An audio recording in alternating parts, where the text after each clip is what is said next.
Assalamualaikum warahmatullahi wabarakatuh. Selamat pagi dan salam sehat buat kita semua. Pada video kali ini kita akan membahas tentang EKG dasar, yaitu bagaimana kita bisa mengetahui gambaran suatu EKG, apakah dia sinus atau aritmia. Tentu yang pertama kali perlu kita pahami dan kita pelajari adalah anatomi jantung, karena EKG erat kaitannya dengan anatomi jantung. Dan jantung itu sendiri terdiri dari dua, kanan dan kiri. Kemudian masing-masing bagian terdiri atrium, ruang yang menerima darah dari seluruh tubuh. Kemudian darah akan dipompakan ke ventrikel. Dari ventrikel selanjutnya darah akan dipompakan keluar dari jantung.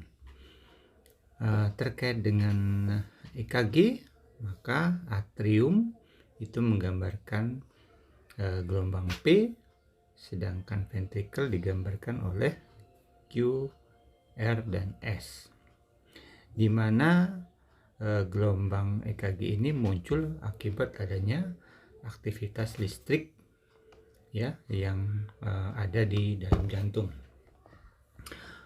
Apa saja sih listrik yang ada di jantung itu? Kalau kita lihat secara sumber yang bisa memunculkan aliran listrik ada tiga. Yang pertama adalah S anode. S anode ini lokasinya ada di dekat muara vena cava superior bagian atas ya. Dari S anode nanti listrik akan dihantarkan ke atrium, kemudian menuju ke AV node dan nanti berakhir di serabut Purkinje. Gambaran yang muncul EKG yang muncul dari S anode ini kita sebut sinus, karena S anode adalah kepanjangan dari sinoatrial node, jadi nodus yang berasal dari sinus di atrium ya. Yang kedua itu adalah AV node. Jadi ini ya AV node ya. AV node itu adalah sumber listrik kedua apabila S anode mengalami kegagalan, yang lokasinya berada di antara atrium kanan dan kiri serta atrium kanan dan ventrikel kanan. Irama yang muncul dari AV node kita sebut sebagai irama junctional. Yang ketiga adalah serabut Purkinje.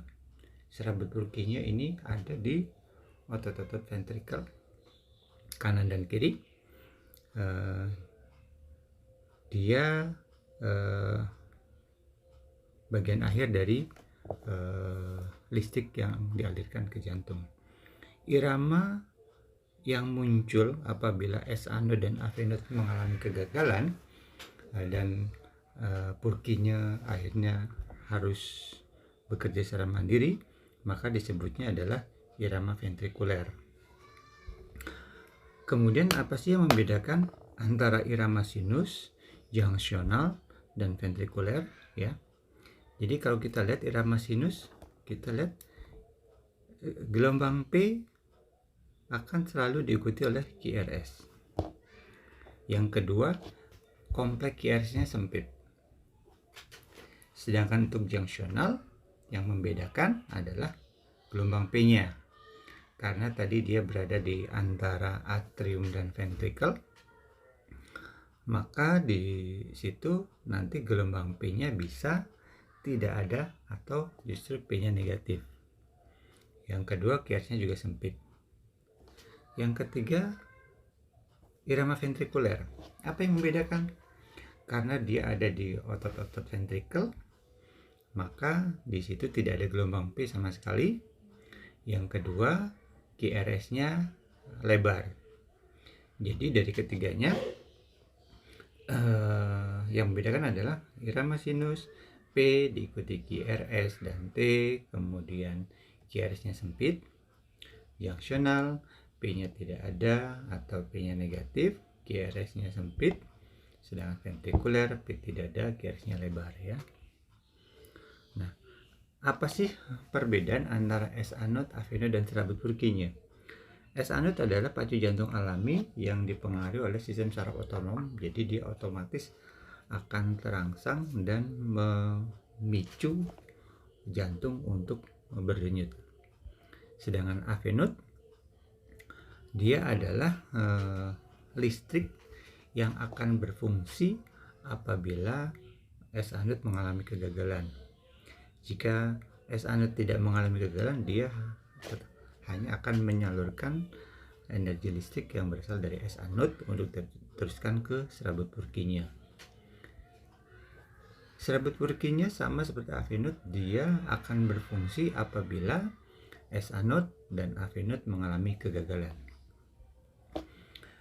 Lokasi SA node tadi seperti saya sampaikan berada di dekat muara vena cava superior. Sedangkan AV node lokasinya di dekat dinding posterior dari atrium kanan. Serabut Purkinje berada di sepanjang dinding ventrikel.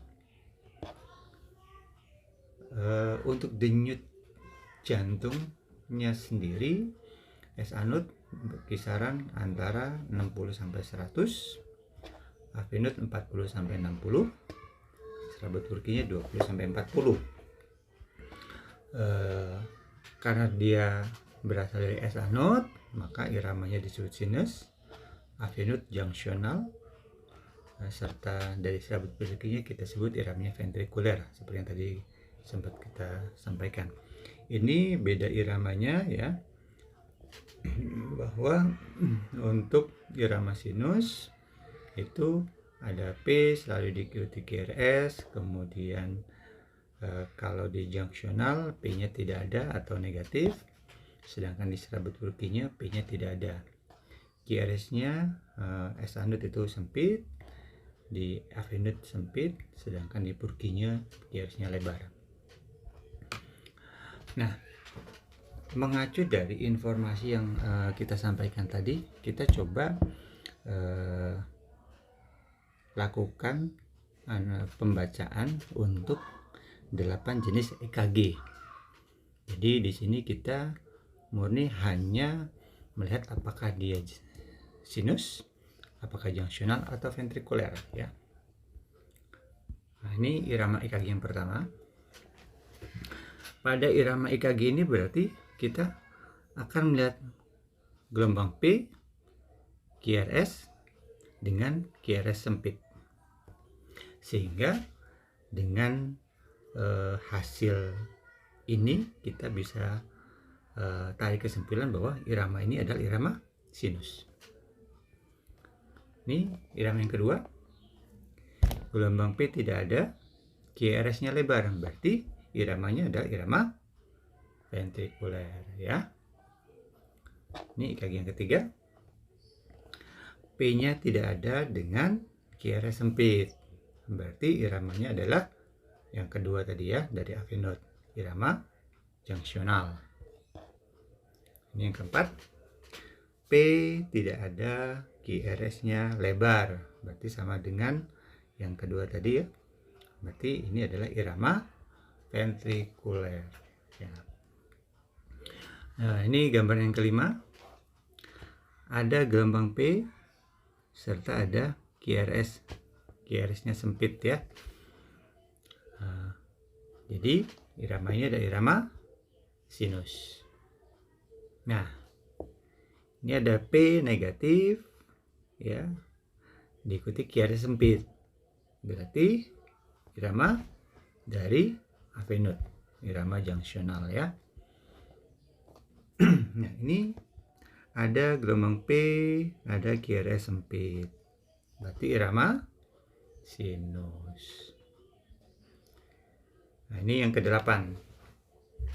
P tidak ada, QRS-nya lebar, sudah pasti irama ventrikuler ya. Nah, jadi jika